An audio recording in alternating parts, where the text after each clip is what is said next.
one of the things that we are currently seriously putting our effort in is about the lifelong learning in Malaysia.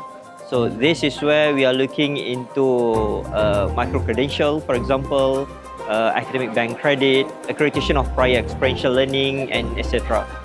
I think it's the application of the NQF because we have our National Qualifications Framework since 2021, but the application is still limited to some institutions only, not in the countrywide.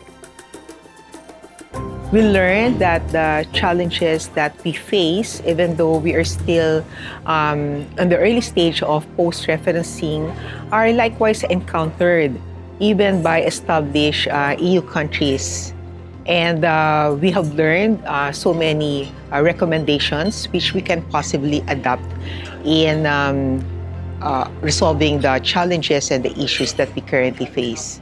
This is very interesting because as been published by Scope Asia about the comparison work between AQRF and EQF by using Malaysia as an example. So we have seen that now there is a study to build bridge between what we have here in ASEAN versus what they have already in European countries. And having Malaysia as the case study really an additional advantage to Malaysia because now we can directly see how we actually been benchmarked or we are benchmarking against QF system in European countries. This workshop is very important to us in terms of giving us an orientation for the next activities in our post-referencing process. The third-party comparison is one project that we would like to join with AQRF and other AMS countries in the next future. Today's workshop, we have come to learn very key important lessons from countries, AMS, ASEAN member states, experiences, especially from Vietnam that has presented their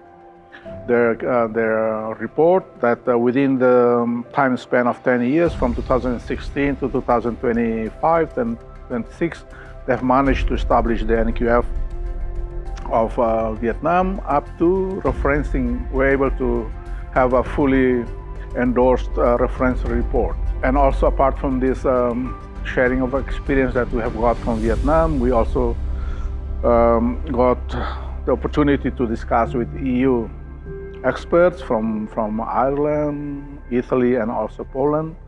And we have also collected some very useful and important points to take home. Of course, we hope that we can count on the EU, especially when it comes to the peer learning sessions and also with some technical assistance. Of course, this workshop provides us with the opportunity to really be in contact with our partners in ASEAN and also European countries. So, you know, when people connect with people, I think there will be more and more collaboration between organization, institution, or between the country. So I think after this meeting, this workshop, we will still have you know, more collaboration in the future. As of now, we already have contact with our other participants.